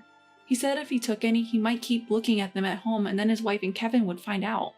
Instead, I took a lot of pictures of him and my daughter together. I plan to make an album and present it to him one day. I'm incredibly fortunate. I have the support of my parents and a job to return to. Sometimes I wonder what would have happened if my morning sickness had been lighter and I had continued to live with Kevin. Would he have cooperated with me when childcare became difficult, thinking of our daughter and working together to overcome challenges? Would he have risked his own life to protect our daughter when danger loomed? When I think about this, I feel glad that my severe morning sickness exposed Kevin's true character early on. Maybe it was my daughter who made me aware of this. From now on, I plan to appreciate the kindness of those around me and move forward with my daughter, looking ahead. Living off an $1,800 a month mortgage hasn't been a favor to you. I won't miss you if you leave. Lila, my son Marshall's wife, hurled these words at me, trying to kick me out of the house. Marshall chimed in too. Mom, you don't like us either, right? If you don't like it, then leave. My husband, standing next to them, wore a snide grin. Seeing them, my anger hit its boiling point. I don't want to be around these people anymore. Fine, I'm leaving. I packed a few essentials and left the house for real. Be prepared, I muttered to myself. My name is Jessica. I'm a 60-year-old working woman. I married Easton when I was 25, and a year later, our eldest son Marshall was born. Marshall has been a handful since he was young. My husband would always say, "Boys will be boys. A little mischief is good for them," and spoil him with endless toys. Because of this, Marshall was emotionally immature compared to his peers. I had many concerns about his future, but he managed to graduate college and enter the workforce. 10 years ago, he married Lila, a fellow worker. I was moved by how well he had turned out at his wedding, but little did I know this was the beginning of a nightmare. Actually, when talk of Marshall marrying Lila came up, a house was bought under my name. It was Marshall's idea. I want to live with you and Dad. You're both getting older, and life might get tough. Let's live together before that happens. It's better to have someone around who can help. Lila agrees too. Touched by Marshall's thoughtfulness, I said, "Thank you. If that's the case, let's live together." My husband seemed pleased too. But the issue was, where would we all live? At the time, my husband and I were living in a condo, and Marshall was on his own in an apartment. Lila also had a small apartment. It was cramped everywhere for the four of us to live. Then Marshall came up with an idea. "So why don't we just buy a house? Mom, you can take care of the mortgage every month." Wait, so we're all living there, but I'm the only one paying? "Don't worry, Lila and I will cover other living expenses. You just need to handle the mortgage, Mom." I agreed to Marshall's request. The monthly mortgage was $1,800, and I've been paying it for 10 years without issues. Living in the house was comfortable, and everyone got along. We all had jobs, and our family savings were adding up nicely. But a year ago, I discovered $3,000 missing from our savings. I was looking at the statement and was shocked because I hadn't heard anything about it beforehand. When I asked the family, it turns out Lila was the reason. "Actually, I used it to buy a designer bag I've always wanted. I apologized for not discussing it beforehand." Lila seemed genuinely sorry, so I just said, "All right, just let me know next time you're making a big purchase." But Lila's spending spree didn't stop there. She kept buying luxury items, depleting our savings. even when I warned her. Lila's bad spending habits only got worse, and so did her attitude. I have stress too, you know. What's the harm in a little shopping? She would retort, and refused to stop her wasteful spending. For some reason, Marshall and my husband sided with Lila. Marshall was particularly harsh. Lila's having a tough time at work. Cut her some slack. My husband joined in, criticizing me. We're family. Understand her. No need to make a fuss just because the savings dropped a little. However, Lila was spending tens of thousands a month on luxury items. I warned them that at this rate, we'll run out of savings. I tried to bring it up, but the other three just kept saying, we can just save up again. What's worse, my husband and Marshall started joining Lila in her reckless spending. When Marshall brought home a wristwatch that cost more than $10,000, I seriously felt dizzy. What's gotten into you all? We're going bankrupt. My pleas fell on deaf ears. Then Marshall dropped a bombshell. I actually enjoy seeing you struggle, Mom. I've always disliked you. I thought living off your money would be enough, but now I want to see you suffer more. Buying luxury items with your money killed two birds with one stone. I was speechless. Seeing my reaction, Marshall laughed out loud. What's with that face? This is all your fault, Mom. Then my husband chimed in. I thought Marshall was getting the short end of the stick too, you know. Never getting the stuff he wanted, living a life full of sacrifices. So I was on board with the plan to make you buy a house. My husband may be lenient with Marshall, but to go along with such a reckless plan? Just to be clear, I've never been unreasonably strict with Marshall. I've only emphasized basics like greeting people properly and meeting deadlines. I even bought toys for birthdays and Christmas. I thought he would understand once he became an adult. I never imagined he'd resent me for it. I broke down in tears, but the three of them just laughed.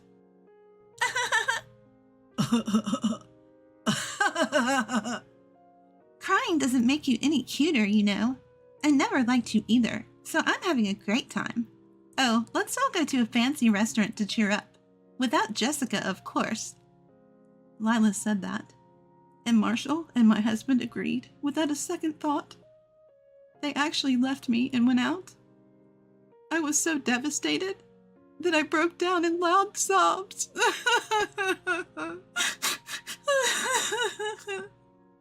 Revenge from the family I had always trusted was not something I could easily accept. After that, I tried to talk it out with my family. I wondered if we could reconsider and start over. But all my efforts were in vain. They just mocked me without listening. Our family savings are now almost depleted. I've reached my limit. Reviving this family is impossible. Lately, they've been saying if I'm unhappy, I should leave. Why is this happening to me? I'm not sad anymore. Mostly, just angry. One day after work, I found my belongings packed at the entrance. What is this? As I reacted in surprise, Lila smirked. Since you won't leave, I packed your stuff. We never asked for your help. Even if it was just an $1,800 monthly loan, we won't miss you. Marshall joined in. You hate us too, don't you, Mom? If you don't like it, then leave. My husband just stood there with a sarcastic smile. Finally, my rage hit its peak. I don't want to be with these people anymore. Fine. I'm leaving. With that, I took only the bare necessities and actually left the house. Get ready, I muttered to myself. I explained the situation to a friend over the phone and stayed with them until I found a new place. But I wasn't going to let them get the last laugh.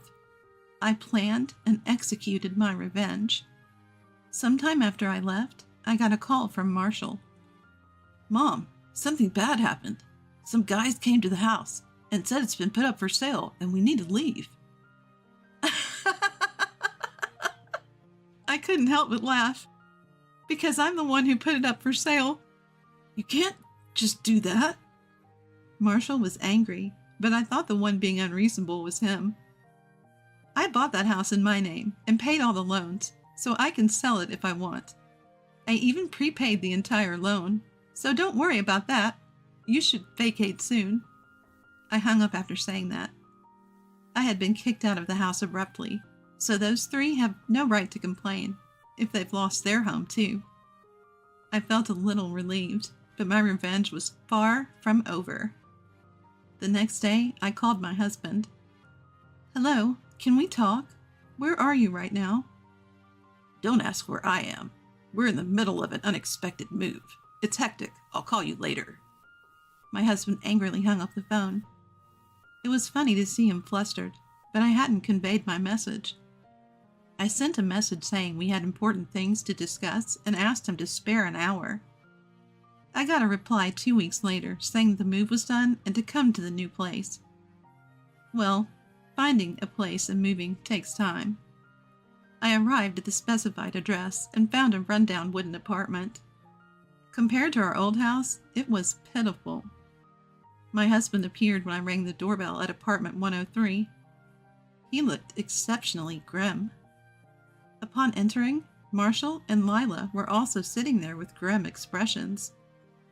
Oh, what's with those faces? But what a lovely home you have here. Ignoring my sarcasm, my husband weakly said, Never mind that. What did you want to talk about? I pulled out the divorce papers. I want to sever ties with you. We're getting divorced. Upon hearing this, my husband's face turned pale instantly. Wait a minute. We can't afford a divorce. We have no money. What will happen if you leave too? I don't care what happens to you. I'm not your ATM. 3 adults should be able to earn a living. The 3 of them exchanged troubled looks. My husband began to explain. Actually, Marshall and Lila were fired from their jobs. What? When were they fired? It was information I hadn't expected. Lila 3 months ago, and Marshall about a month ago. They had bad attitudes and were troublemakers, and we had no savings, so losing their incomes hurt us badly. Plus, we only found out they were fired when we chose a new place. They kept it a secret and pretended to go to work. Marshall chimed in, showing no remorse. When they say bad attitude, it's just stuff like ignoring deadlines and not greeting people. Since they were kids, I've always told them to meet deadlines and at least have the courtesy to greet people properly, and yet, Lila was no different. I only slept during meetings and threw coffee at my noisy boss, and yet they suddenly fired me? How unfair. That's when I decided to cut ties. Marshall and Lila, what you did could easily get you sued. I'm cutting ties with people who can't understand this even in their 30s. Now agree to the divorce. I won't be giving you any assets. But my husband was still resistant to divorce. Marshall and Lila kept annoyingly begging for money. Frustrated, I pulled out a stack of papers from my bag. This is a copy of my diary, I said. It's all documented, the terrible things you've all said and done. I've been keeping track ever since you all got out of line. If you're not willing to go through with the divorce, I'll take this diary to my lawyer. Is that what you want? The word lawyer seemed to spook my husband, who quickly changed his tone. All right, spare me the lawyer talk. I don't want to make a big deal out of this. Let's divorce. Marshall and Lila started to make a fuss. My husband yelled, Don't act all high and mighty when you're unemployed. They fell silent. Tired of the low-level bickering, I had them fill out the divorce papers. As I left the room, I told my husband, This mess? You're partly to blame for taking Marshall's side. Enjoy taking care of him. Being a parent to a grown child can be quite a challenge. I couldn't help but smirk. I had my own savings, so I didn't worry about making ends meet. I walked out of the apartment, light on my feet. 6 months later, I got a call from my ex-husband. Jessica, can you help me out? Where are you? I've been asking around, but no one seems to know. I calmly said, Well, I moved, But I didn't tell you my new address. I've asked my acquaintances not to share it, so you three just live happily together. After the divorce, I moved out of my friend's place and found a new home. I explained the situation in detail to my company and was fortunate to be transferred to another branch that was short-staffed. I took proactive steps to ensure my old family wouldn't show up uninvited. Thanks to the cooperation of my friends and company, I was really saved. Despite asking for a lot, everyone handled it without showing any annoyance. Hearing people say, "You've been through a lot, Jessica. It's not your fault," lifted my spirits considerably. Just as I was thinking how blessed I was to have such supportive people around me, my ex-husband's loud commotion brought me back to reality. "Please don't be so cold. Marshall and Lila don't work, and they're draining my salary. I even have debts. I'm on the brink of bankruptcy." I felt intense anger once again.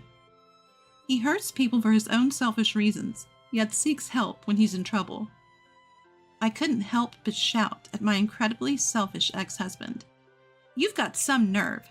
After tormenting me, you expect me to help you out when you're in trouble? Don't ever call me again." I hung up immediately and blocked his number. I also blocked calls from Marshall and Lila while I was at it. I had kept their numbers just in case I'd need to get in touch, but no more. I decided they were no longer necessary. I felt a sense of relief, like I finally cut all ties. All that's left is to hope for a peaceful life from now on.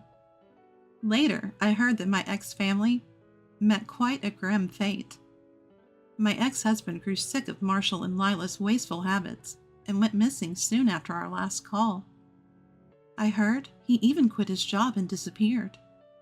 I don't know where he went, but I doubt he's leading a happy life.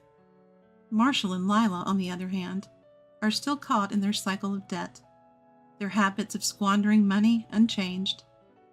Even their family, friends, and relatives have abandoned them, knowing the mess they're in.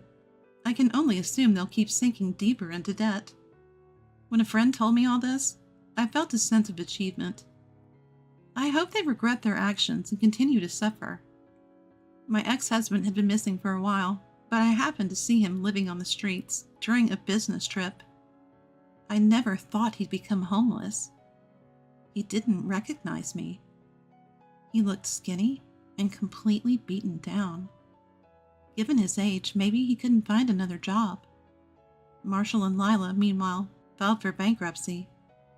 They never stopped spending, borrowed money like it was nothing, so it ended up this way.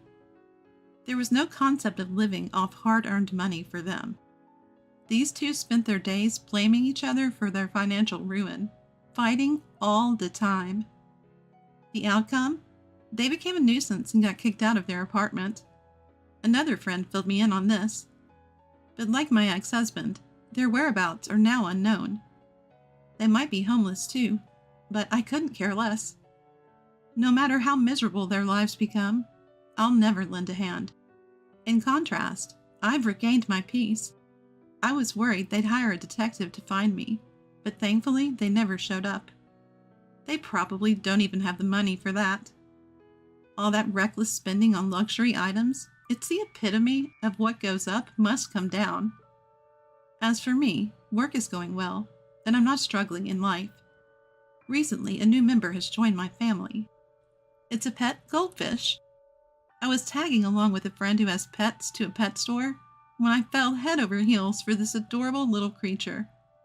Honestly, I've never been particularly interested in fish before, so I find it surprising that I even own one now.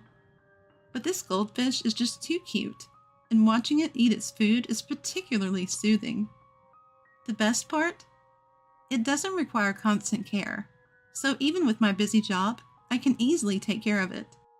It's added a new layer of joy to my life. I hope my days continue to be this peaceful moving forward. You don't even know that? Typical high school dropout. How have you been surviving all this time?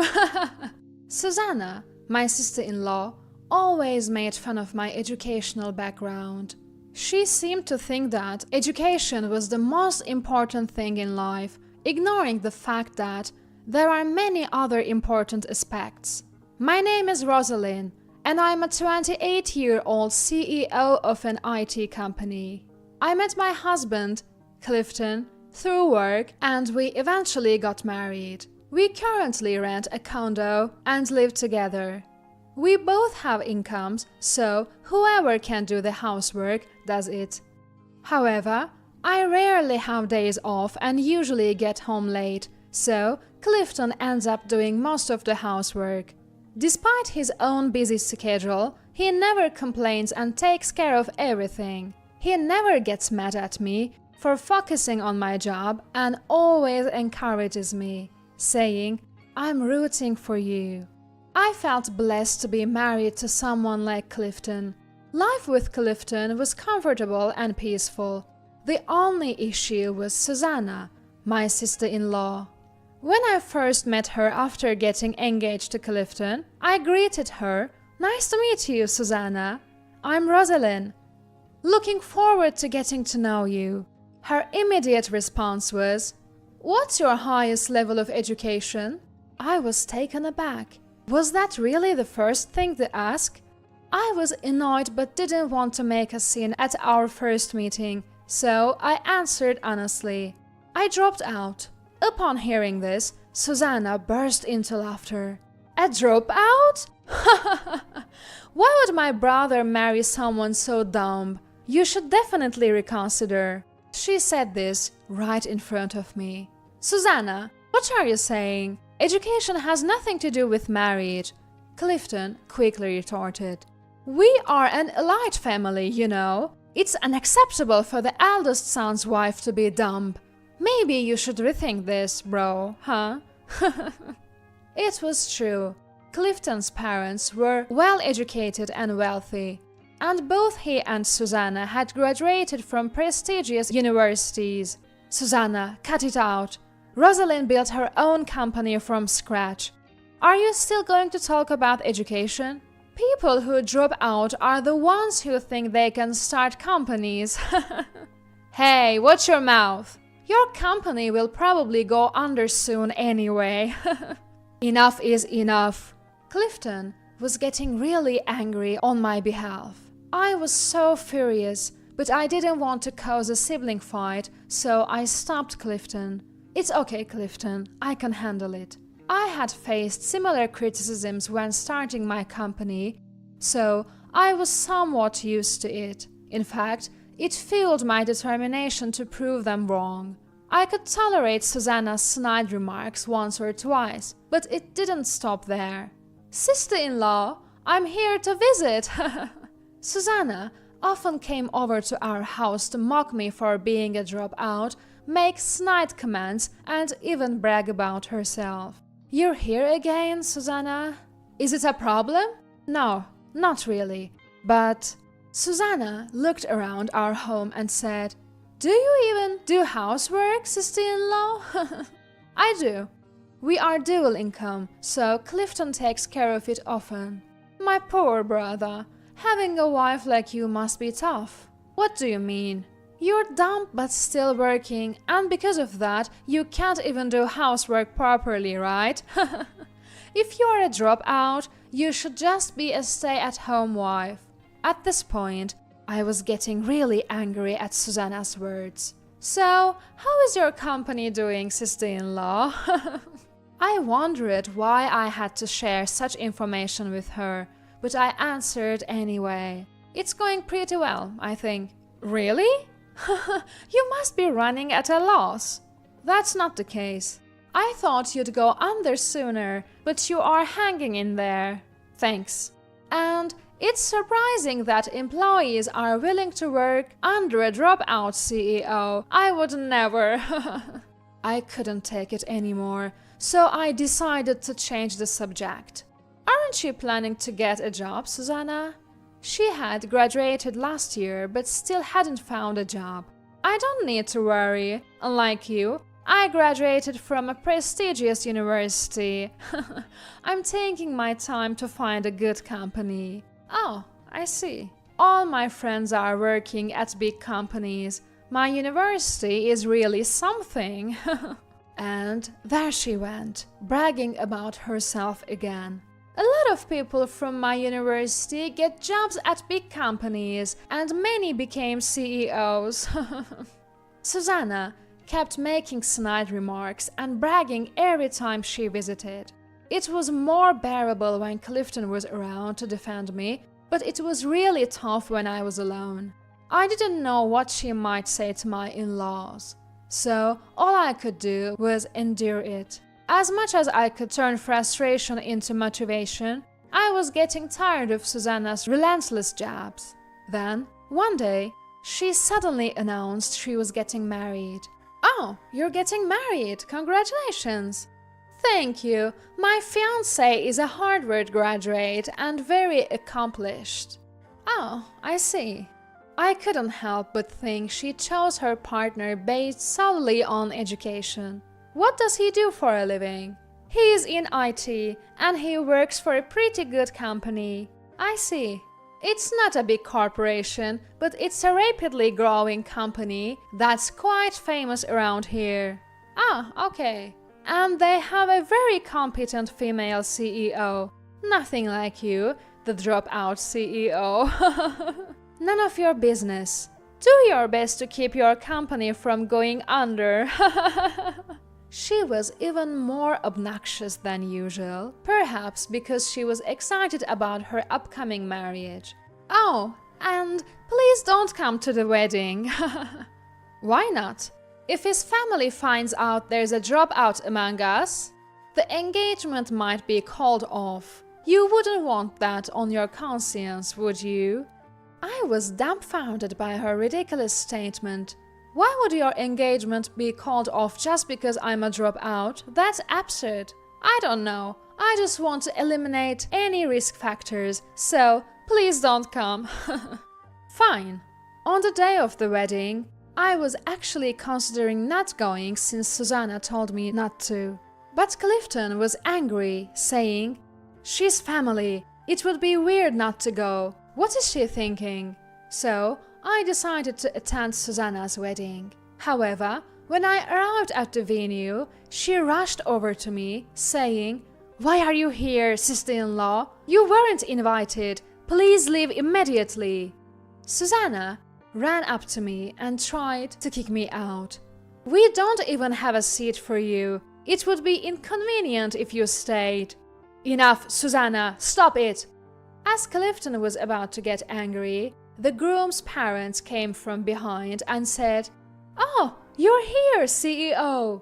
They bowed their heads to me. "We're always grateful for how you take care of our son." Both of them bowed to me. No, the pleasure is mine. Congratulations on this occasion." Susanna looked stunned at the exchange between me and the groom's parents. "Wait, what's going on? Do you know each other?" I had no choice but to explain. "Your husband, Victor, works for me."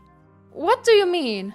Whether she didn't want to believe it or was just too shocked to understand, Susanna seemed clueless. "So, I'm the CEO of the company where Victor works."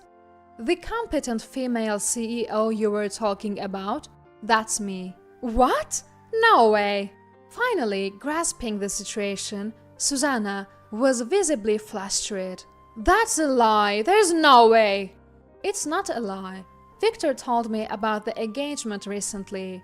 It's a small world." "I don't believe you." Susanna didn't want to accept this fact and stubbornly refused to believe it. Just then, Victor arrived. "What's going on?" He seemed to have rushed over, sensing some sort of commotion. "Nothing, it's fine." I decided to brush it off, not wanting to make a scene. "Anyway, thank you for coming, boss." Victor bowed deeply to me. "Of course, I am happy to attend your wedding, Victor." "That's it." Hearing Victor call me boss, Susanna finally seemed to believe it. She was at a loss for words. "Your seat is prepared over there, boss." "Thank you." It turned out Victor had prepared a seat for me, even though Susanna hadn't.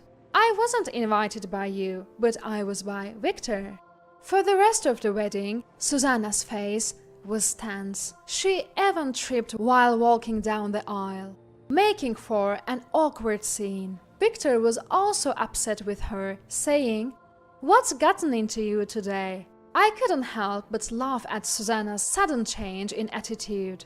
"I'm sorry for the terrible things I've said before, but I've always thought you were amazing, sister-in-law." I could only respond with a wry smile. "Is that so? You are a CEO while balancing work and home life. That's incredible." "Ah, thank you. You've built a successful company despite being a dropout." I was slightly irritated, expecting her to bring up education again. "Being a dropout has nothing to do with it."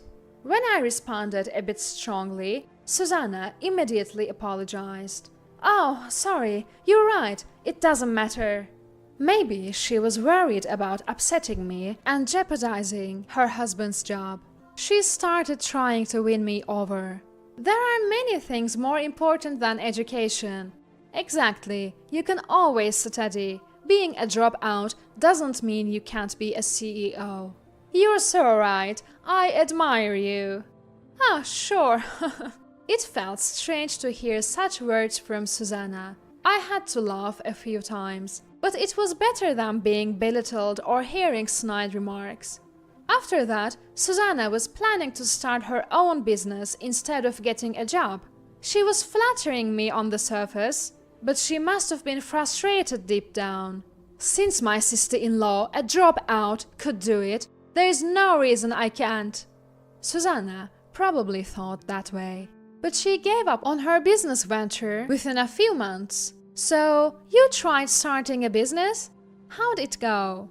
I deliberately asked Susanna after hearing from Clifton that she had given up. "Not so well." "Oh, really?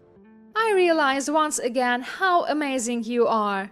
Good to hear." Susanna was smiling and talking cheerfully, but her expression was tense. She must have been quite frustrated. She then tried to find a regular job, but had no luck. Then she said she wanted to join my company. "You want to work at my company?" "Yes, please." She probably thought she'd get hired easily through connections. "I've always wanted to work here." She even told such an obvious lie. "Weren't you the one who said you didn't want to work under a dropout CEO?" When I said that, she tried to dodge. "Did I say that? Must have been my imagination." I wasn't going to forget that. At that point, I didn't want to work with her, but I decided to ask her some more questions. "So, what qualifications do you have, Susanna?" "Qualifications? We are an IT company, so having IT-related qualifications would help, but it's fine if you don't." Not really." "Did you not get any qualifications in college?" "I have some, but..." The qualifications she got in college were trivial and easily obtainable by anyone. "So, what can you contribute to the company?" Nothing, really." I could see why she was having a hard time finding a job despite graduating from a prestigious university. "What did you study in college? Or did you just play around for 4 years?" "I was an excellent student." Being good at school doesn't mean you are good at work. Companies don't need people like that. I was just giving my opinion as a CEO, but Susanna got angry. "Don't belittle me. I have a degree. I have confidence that I'm better than most people." That's called baseless confidence. We hire based on ability, not education. Sorry, you're not a fit. "What? So we can't hire you?" "That's ridiculous! Why wouldn't you hire me?" She was furious, probably because she was rejected by a dropout like me. "It's fair. You've been rejected by every company you applied to, right?" "Well, that's... Victor is doing well, and we are paying him a decent salary. You could live on his income alone. Why not be a housewife?" I can't believe this. Just give up on finding a job. After that, Susanna gave up on employment and became a housewife. Just like I suggested. But she couldn't cook or even do laundry. She had always relied on others and never did anything herself. It seemed like Susanna couldn't even become a housewife. Even Victor was getting frustrated with her. Now she's learning housework while getting scolded by Victor's mom every day. Who knows when she'll become a competent housewife? Her friends made snide comments. You graduated from college but couldn't find a job and had to become a housewife? How embarrassing! It must have been a huge blow to her pride. She became quite depressed and lost her energy. On the other hand, everything's going well for me. The company is growing, we are hiring more staff, and my workload had decreased. I've even managed to catch up on housework and cooking. The only stressor, Susanna, has quieted down, so I'm living fulfilling days.